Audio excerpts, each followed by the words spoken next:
Welcome to Miss.sheeena's world. Don't forget to like, share, and subscribe. Put a finger down if back in October you were out with your so-called friend and her nigga at the time jumped through the sunroof and beat her to a bloody pulp, so you had to jump in to save her life and rock his fucking world. You spent all night with her in the emergency room because her eye was swollen shut, her nose was broken, and her neck was fractured, and she was bloody as hell. You let her stay with you so she felt good and comfortable, and then let her go about her life. You remained friends with her even after finding out she still fucked with that nigga. 5 days ago, you went out with her on a girls' night. The same nigga popped up, but he was being cordial and you mind your motherfucking business. Along the night goes as you're having a girls' night with her and she goes missing. You go to search for her just to find her in the back of the fucking club getting her ass beat outside. You go over there because she's screaming for fucking help and get roundhouse kicked by her nigga in the fucking head. You call your nigga to come run a fade. Before your nigga can even come, this nigga goes missing. Your nigga tries to run a fair fade with him for days and he never shows up. Instead of showing up, he wants to start posting false information about you, saying you had actual relations and so.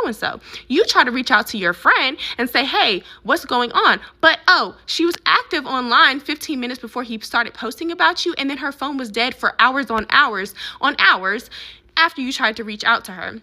So now you feel some type of way because you know what the fuck is going on. Stop fucking playing with me. Then you say, okay, he's running with this narrative of my niggas beefing with him because of a past thing that we had that's not fucking true. So instead, you get all the information that you have from October till now, screenshots, photos, any evidence that you have to show what the narrative is really about, you post it. Oh, now your friend comes out of nowhere, her phone was messed up, and she's mad at you because you exposed everything instead of the fact that you're getting your ass beat and your man also hit your friend in the process. Now they're mad that everything is exposed and trying to call you a liar and say, oh, you pulled a strap out and you spit on him, which is all false information, and trying to say that basically you're a bad friend for exposing the truth. Now the whole city is mad, wants to beat her man's ass, and now she's telling people she barely knew you. Story time on how me going viral on TikTok saved me from becoming a child bride. At the age of 12, wedding preparations were being made. Like, my parents were like, listen, you need to be the best of the best so you get picked. And I was like, bet. I'm on it. Around the age of like 16 was when my parents started talking to my soon-to-be fiance, who I kind of grew up with, and I knew him and I was cool with him. So I was like, fuck it, like, I mean, if it's cool with y'all, like, it's cool with me. Nothing about this was weird. Like, I was raised to think this way, so I agreed to it until I got a phone and I got access to the internet. After going viral for the Roti video, I saw a lot of comments being like, yo, chill, she's 17. And people were like, oh yeah, she's really like a kid, she's a child. And I'm like, I mean, you're not wrong. My parents were fucking pissed. I go to vent to my soon-to-be boo thing. I'm telling him, yeah, I really pissed off my parents, you know, and I don't really understand why. He basically tells me, yo, your parents are right and you need to do what makes your parents happy. I was like, ooh, I really don't know if I can get married right now. This just, something ain't sitting right with my spirit. So I ended up telling my parents, listen, I don't think I'm gonna go to community college and go do medical field stuff with him. I think I want to move 2 hours away and go to a big university. Guess who had everybody in a tizzy then? Luckily, I got a bunch of scholarships because of my story, and I was posting on TikTok, so you guys also helped. Thanks! You sent a girl to college! I graduated last year, and I thought maybe I should move back in with my parents. 1 month in, I was like, fuck.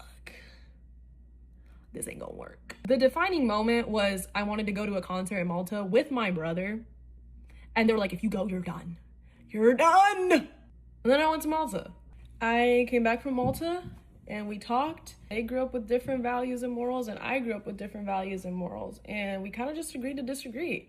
Here I am. I finally moved. I'm free. I literally have a flight in less than 24 hours to go see Diljit in concert in Canada. So somebody said on here that if you are dating someone and their whole family gets so excited that he's found you and that, oh my God, you're gonna save his life because this is so great, he's been needing a woman like you need to leave. This happened to me. And I learned the lesson too late. I got engaged. I called off that wedding. There's a whole story. But I got engaged, and when we announced it, we went up to his family's place or whatever. We went up to their town, and the neighbors were all in the street, and we're just like, oh my God, we're so excited for him. We're so excited for him. And then one of them goes to hug him to say, we're so excited for you. And she says, not even whispering, this was not in my viewfinder for you. And I heard it, and I never forgot it. Because not only did she say it loud enough for other people to hear, but this was not in your view. Why wasn't it in your viewfinder for him that he would find someone? What do you know that I don't know? What do you mean it wasn't in your viewfinder that he would find someone? What's wrong with him?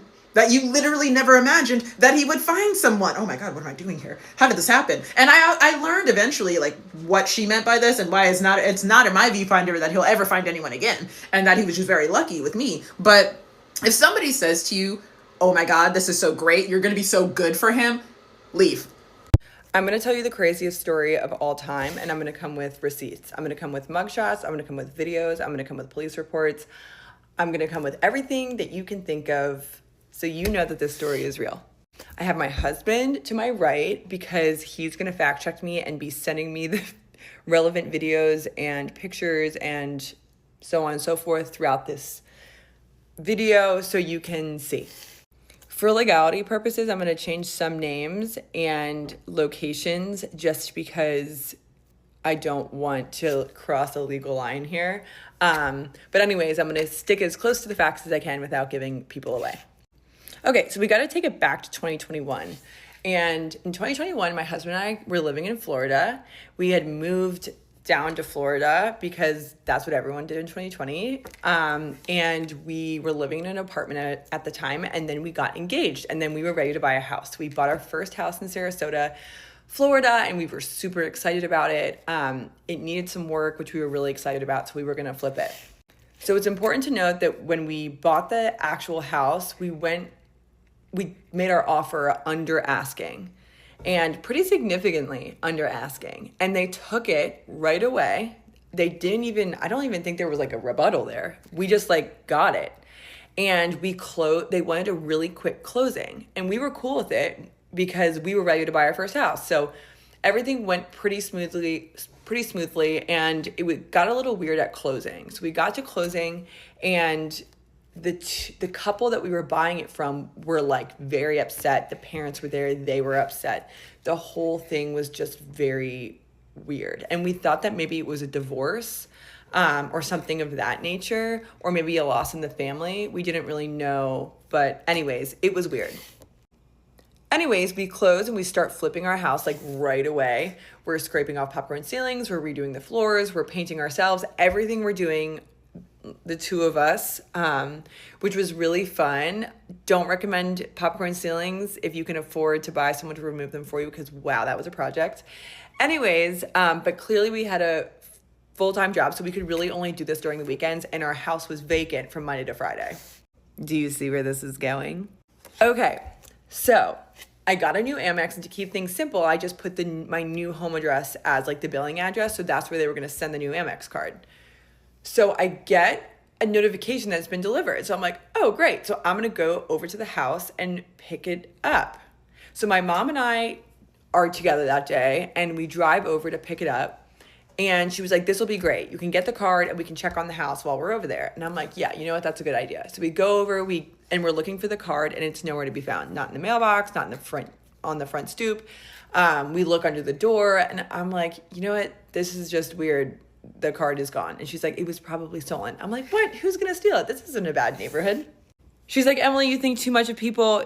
Someone probably stole it. I'm like, all right, fine. Someone stole it. So I call Amex, and I'm like, hi, Amex. I can't find my card. They're like, what do you mean you signed for it? I'm like, no, I didn't. And they're like, oh, and we see right here that we declined a charge of $10,000 that you tried to take $10,000 out of the ATM. I'm like, that's funky, because it's a credit card, and I didn't go to the Publix ATM to try to take $10,000 out. So I'm sitting on the phone in the car in my driveway, and my mom's like, you know what, Emily, go take a peek around that house. Like, you need to go peek around. So I walk into the house, and I immediately know something's wrong. Something is funky. My sensor is sensing funky. And I walk to the left hallway, and there's a bathroom on your right, and I walk inside, and the bathtub is filled with dirty water. Like, not like, ooh, a little murky, like brown, yellow water. At first, of course, I call my husband. I'm like, did you fill this bathtub up? And he's like, no. Like, what would I do? I'm like, did you wash tools in it? Like, I don't know. Like, what? He's like, no, I haven't even been there. The last time we were there, we were together. I'm like, okay, I don't know. I just have to check. Then I go to the back guest room, and there's newspaper and human feces on top of the newspaper. At this point, something is funky. Then I swear to God that someone is in the backyard, and there definitely was. Okay, so then I go to the backyard. I immediately call 911, and I'm like, there's someone in my house. You know, they were living here. I don't know the situation, but you need to get out here ASAP. So the police come. They're very casual, and they're like, hi, how can I help you? And I'm like, someone broke into my house, and they're like trying to live here. My house is vacant Monday through Friday. We're flipping the house, blah, blah, blah, blah, blah. And they're like, oh, no one broke into your house. I almost just said her name. I'll edit that out. But anyways, this is Jane Doe. We're going to call her Jane Doe. And I'm like, oh, who's Jane Doe? Okay, this is where I'm going to enter her mugshot into the next frame.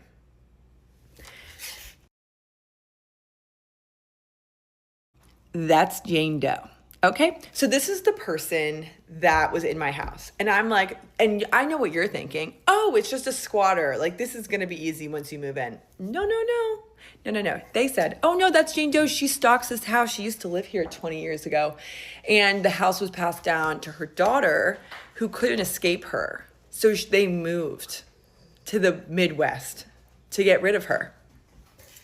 Okay, so the police tell me all about Jane Doe. She's been stalking the house for the past, 10 years, breaking into the house, so on and so forth. And I'm sitting there like this. Because what the heck am I about to do? I own this house. I don't have the money to just up and leave. I have money invested into this home now. I have to keep this house that has a stalker. Okay, let's continue. So I call my husband and I'm like, what do we do? The police are basically like, you have no legal rights until you can prove that she's actively trying to break into your home and harm you. And I'm like, yo, what? So the first thing we do, of course, is put up cameras. So when we're not there, we can see what's going on. And I'm like, there's no way we're just going to catch her on camera. Wrong. So in this next clip, I'm going to enter a few videos of her trying to enter the home, not aggressively or anything like that. I'll get into that a little bit later, but I'm gonna show you.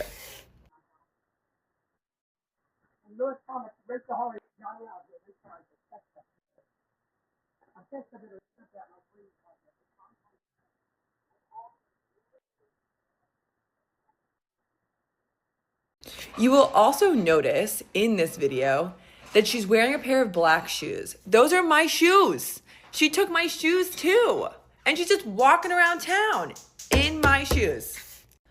I also feel like I need to say that clearly she is a crippled, drug-addicted woman who has suffered from major mental health problems. And it is, of course, a systematic issue. And I'm not saying that this is all her fault by any means, but we were put in a very troubling situation with this because it was unsafe for me to be home by myself. It was unsafe for my husband. It was just unsafe because it was an incredibly unpredictable situation. Okay, so shortly after I find out that I'm pregnant, woohoo, we were so excited. We were trying to get pregnant, and it was very exciting to find out that I was pregnant. That being said, it took things to a different level of I need to get out of this situation because we were like, you can't be here by yourself. So on the next clip, I'm going to show you a video of her trying to break into the house with another person.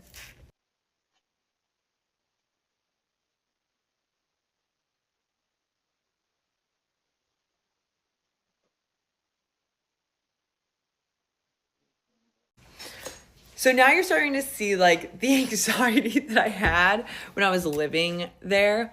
I also had two like doors that opened up because it was a ranch style home in my bedroom, and I couldn't even look towards those windows even with the shades shut because I was so scared that she was going to be like peeking and staring at me. So it was just like all around a really, really bad situation.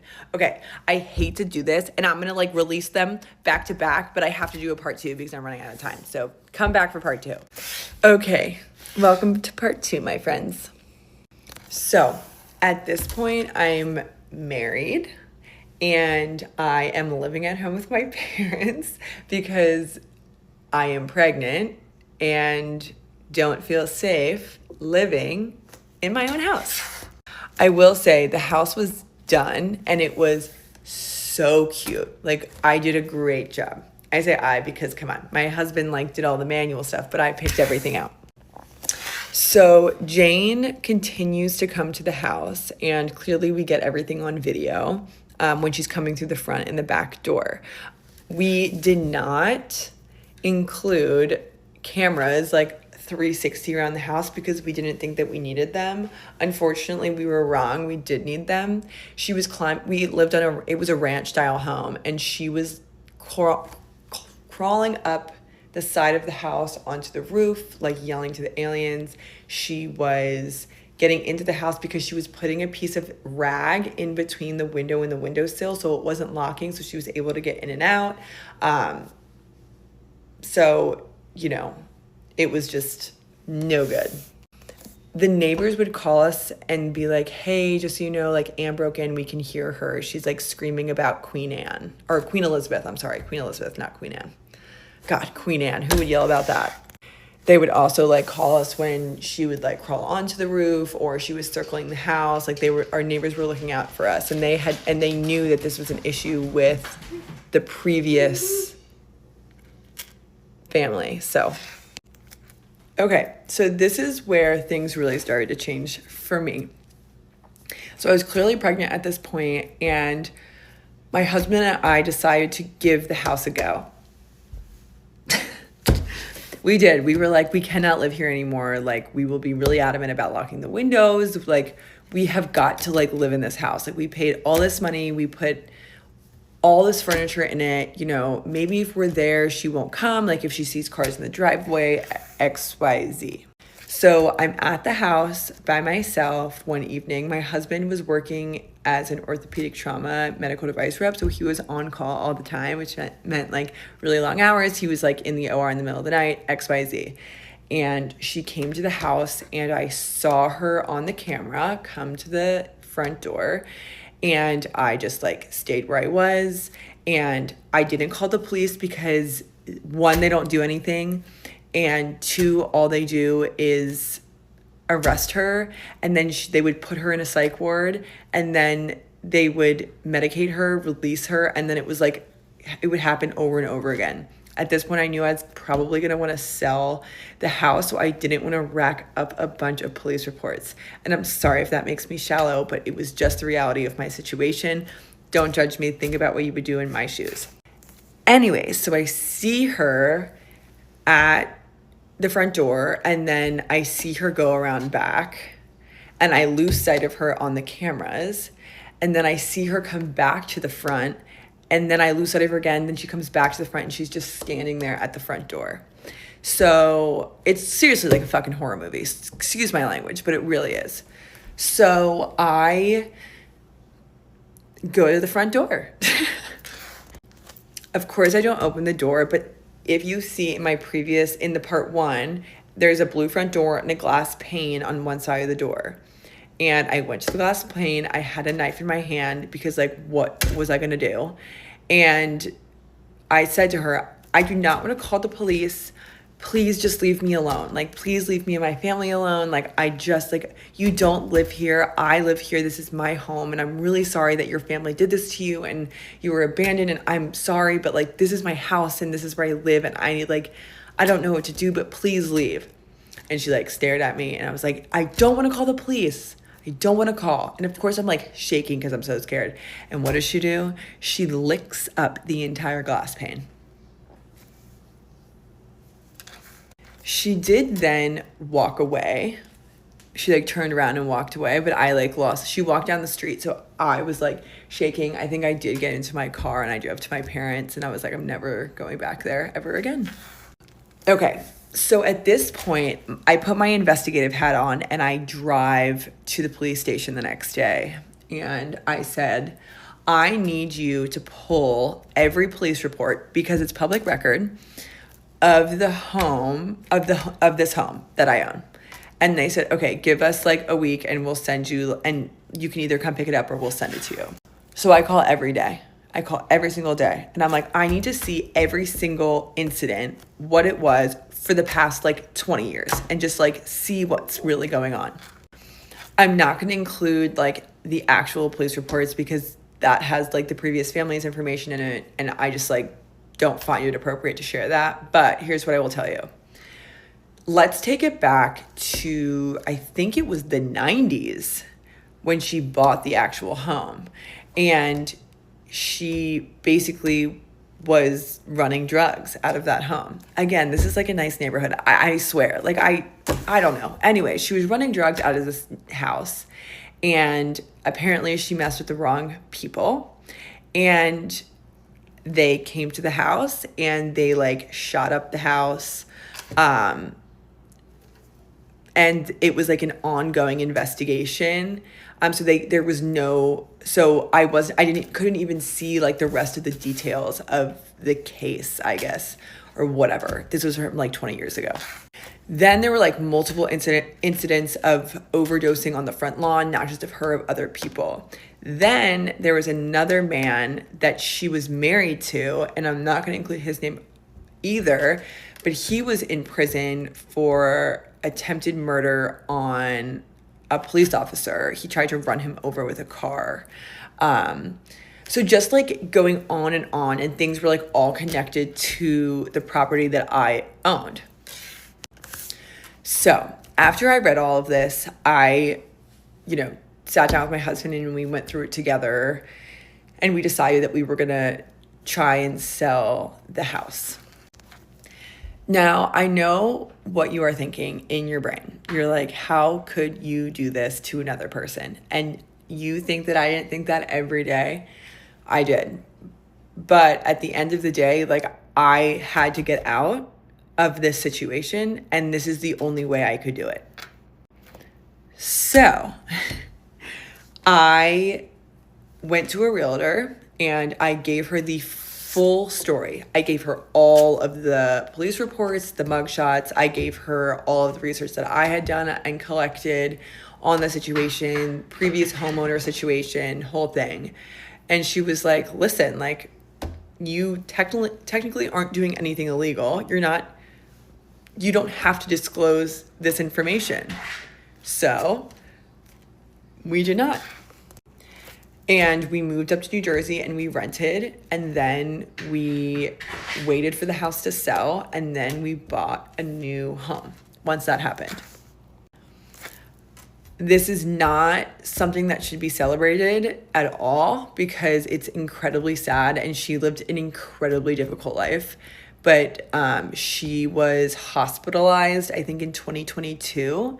I would assume something drug related and or mental health related, and she left the hospital, and I think they tried to find her and they couldn't, and she passed. And it's just really incredibly sad that that's how her life ended and she was alone, and it makes me very sad. But at the end of the day, just an absolute insane story, and it is one that I bring up when conversation dulls. So I thought I would share it with you all. Anyways, listen, guys, I swear I have like a lot of traumatic stories. I've lived many lives in my 30 years. Anyways, enjoy.